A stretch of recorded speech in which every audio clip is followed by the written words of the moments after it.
जय जगन्नाथ। आज आम जानिबा जे आम गृहपालित पशुपक्षी मानक विषय देखंतु एबे श्रावण मास चलुछि। विष्णुदेव तो शयन मुद्रारे गले 4 मास पई आउ एबे 4 मास पूरा सब ब्रह्मांडर कार्यभार एबे शिव शंभुଙ୍କ हातरे भोले बाबाଙ୍କ हातरे।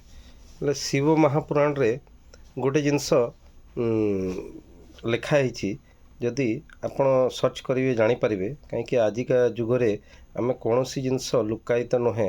आपण यूट्यूब कौन कहती गूगल्स कौन भी सर्च मारे जिनस जानवे।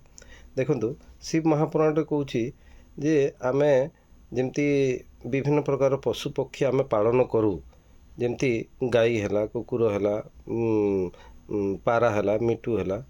देखु यहाँ सबू होती आजादी वाला पशुपक्षी, किंतु आमे जबरदस्ती निज शौक मेंटेवाई आमे रखू। किंतु देखु शिव महापुराण रे डायरेक्ट कहूँ जे पारा हूँ गोटे अभिशप्त प्राणी। से आउटे भीतर को जीवन टे बेसी बड़ व्याख्या अच्छे कि मुझे सर्ट्रे कहीदे। देखो पारा को केबे भी निज घरे आपण गृह करने देवेनि, ताकू खाइबा दिंतु। मु भी दिए डेली दिए, किंतु निज छात उपरे देवेनि केबे भी। कहीं छात उपरे जदि देवे तार झाड़ा भी कम से कम निज छात उपरे पड़वार कथा ना, बुझिपारे। 2 नंबर जिनस आजिका जुगरे आम कुकुर पालन करुछा। देखो सेटा भी गोटे अभिशप्त प्राणी। आपण कुकुर भी जदि सकाळू जदि उठिक ता मुह देखुंत बेले आमको नेगेटिव एनर्जी आसे, आमको विभिन्न प्रकार आपण चिंता करंतु जे कौन असुविधा हुए। जदि आपण आध्यात्मिक मानुछंती, जदि भगवान को मानुछंती, यही सब जिनस भी छोट छोट जिनस जोटा आमको मानिबा बहुत जरूरी। देखो गोटे जिनस कहीदे, आम जोटा भी आम गृहपालित पशु पक्षी रखू, आमे ताको पालन लालन कला बेले कौन असुविधा हुए आमे ता प्रति आमे मोल्ट हो जाऊ। मोल्ट बेले आमे ताको एते भल पाऊ निज छुआ भलिया कि आमको टे दुख कष्ट लगे।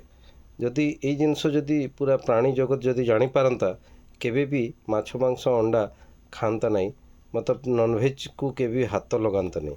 किंतु मनीष तो आजिका जुगरे एक्सपर्ट आउ डिजिटल दुनिया साइंटिस्ट दुनिया है, आध्यात्मिक को तुच्छ भावुची। देखो आध्यात्मिक रे गोटे जिनस कहूँ जे आपण जो जीवजंतु प्रति बेसी एट्रैक्ट रहिबे आपण नेक्स्ट जीवनटा सेटा हो जाए बोलकर बाकी आपण को इच्छा।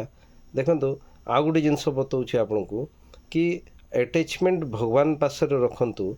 आपण निश्चय कहूँ आपण को मानव शरीर जो आपण एते लक्ष जोनी 84 लक्ष जोनी परे जो आपण मानव शरीर पाइछंती, आपण निश्चय मुक्ति मोक्ष को जाई परिबे। सेथिपई भगवान को आश्रित होंतु, निजको नाम ध्यान प्रार्थना जेते भजन कीर्तन, कहीं एनवायरनमेंट ही आमको से प्रति आकृष्ट करे। देखो भजन कीर्तन भगवान रहंती कौटी रहंती, सीधा कथा कही दूसरी आपन को। जोठी भजन कीर्तन होउची, जोठी भगवान को नाम कीर्तन होउची, सत्संग होउची, सेठी आपण जेते निजको एटेज रखिबे। देखो मु एटा कहूनी कि आपण बाबा ही जानतु कि आपण ये गृहस्थ संन्यास होउची तार गोटे बहुत परम लक्ष्य परम माध्यम। आपण गृहस्थ संन्यास गृहस्थी जीवन यापन करने भितर भी यही सब जिनस करें। बाकी आ गोटे जिनस एबे कलिजुग चलुछि बोलकि जो जिनस देखुंत कलिजुगर किसी एमती सिम्पटम ना, किंतु सिम्पटम केतेटा अच्छी आध्यात्मिक रे। एमती कलिजुग रे बाप थाई पुओ मरीगला। आपण देखंतु न्यूज पेपर रे देखंतु, आपण आसपाखरे देखंतु कि बाप थाई कहीं बाप होचंती प्रथमे मरिबार कथा, किंतु पुओ मरीगला। जुआन पिला अच्छी मत यौवन अवस्था अच्छी, किंतु से किछि एमती रोगग्रस्त होकरी हो कि खराब संगति हो से मृत्युवरण पहला कला बोले सेटा गोटे सिम्पटम होगा। 2 नंबर आपण 12 वर्ष 13 वर्षर झील मातृत्व ग्रहण कर पकाउछंती, छुआ जन्म कर कि एटा देखंतु आपण न्यूज रे भी बारुछि कि फलना जगह है फलना ବୋଲେ ଏଇସବୁ ସିମ୍ପଟମ୍ ହେଉଛି କଳିଯୁଗର। ବୋଲେ କଳିଯୁଗରେ ନାମ ବ୍ରହ୍ମ ହିଁ ଗୋଟେ ଜିନିଷ, ନାମ ସଂକୀର୍ତ୍ତନ ଆପଣ ଯେତେ ଯୋଡ଼ିକି ରହିବେ ଆପଣ ଆଧ୍ୟାତ୍ମିକ ସହିତ ଟଚ୍ ରହିବେ। ମୋର ଯଦି ଆଜିର ଏହି ବ୍ଲଗ୍ରେ ଯଦି କାହାକୁ ଅନ୍ତରାତ୍ମାରେ ଯଦି ଖରାପ ଲାଗିଲା, ମୁଁ ଅନ୍ତରାତ୍ମାରୁ ତାଙ୍କୁ କ୍ଷମା ପ୍ରାର୍ଥନା କରୁଛି। କାହିଁକି ସତ୍ୟଟା କେବେ ବି ଲୁଚେନି, କାହିଁକି ସତ୍ୟଟା ହେଉଛି ବ୍ରହ୍ମ, ସତ୍ୟଟା ହେଉଛି ଭଗବାନ। ଆଉ ମିଥ୍ୟାଟା ସବୁବେଳେ ହେଉଛି କଳିଯୁଗ, ଆଉ ମିଥ୍ୟାଟା ହେଉଛି ଏହି ଆମ ଯେଉଁ ମାୟା ସଂସାର। କେହି ବି ଦେଖନ୍ତୁ ଗୋଟେ ଜିନିଷ, ଆଉ ଗୋଟେ ଜିନିଷ ସେୟାର କରିଦେଉଛି ଯେ ସ୍ୱର୍ଗ ନର୍କ କେଉଁଠି ନାହିଁ। ପାପ ପୁଣ୍ୟ ଆମେ ଭାବୁଥା, କିନ୍ତୁ ପାପ ପୁଣ୍ୟ ଯେଉଁଦିନ ଆମେ ଜାଣିପାରିବା କି ଏଇଟା ପାପ ଏଇଟା ପୁଣ୍ୟ, ସତ୍ୟଟା ହେଉଛି ପୁଣ୍ୟ, ପାପଟା ହେଉଛି ପାପ, ଅସତ୍ୟଟା ହେଉଛି ପାପ। ବୁଝିପାରିଲେ? ବୋଲେ ଆଉ ଗୋଟେ ଜିନିଷ ବତେଇ ଦେଉଛି କି ସ୍ୱର୍ଗ ନର୍କ ଏଇଠି ହିଁ ଅଛି। ଆପଣ ଯେଉଁ ଜୀବନଯାପନ କରୁଛନ୍ତି, ଆପଣ ଯଦି ଯେତେ ଭଜନ କୀର୍ତ୍ତନ, ଯେତେ ସଙ୍ଗୀତ, ଯେତେ ସତ୍ସଙ୍ଗ ମାଧ୍ୟମରେ କି ମନ୍ଦିର ଯାଇ ଆପଣ ଯେତେ ବି ଆପଣ ଯୋଡ଼ିଲେ, ଯେଉଁ ସୁଖ ଶାନ୍ତି ଆପଣଙ୍କୁ ମିଳିଲା, ସେଇଟା ହେଉଛି ସ୍ୱର୍ଗ। ଆଉ ଯେଉଁଟା ହେଲା ଆପଣ ନର୍କଟା ହେଉଛି ଆପଣ ଯାହା ଦୁଃଖ କଷ୍ଟ ଦାରିଦ୍ର୍ୟ ଯାହା ଜିନିଷ ଆପଣ ଭୋଗୁଛନ୍ତି, ଆଉ ନିଜ କଷ୍ଟ ଆପଣ ଭୋଗିକିରି ମୋତେ ଏମିତି ବହୁତ କଷ୍ଟ ଅଛି ଯେଉଁଟାକି କହି ହୁଏନି କି ସହି ହୁଏନି। ସେମିତି ଏଇଟା ସବୁ କଳିଯୁଗର ଲକ୍ଷଣ। ଜୟ ଜଗନ୍ନାଥ। ଏତିକି କହି ଆଜିର ବ୍ଲଗ୍ ମୁଁ ଏଠି ଇଏ କରୁଛି।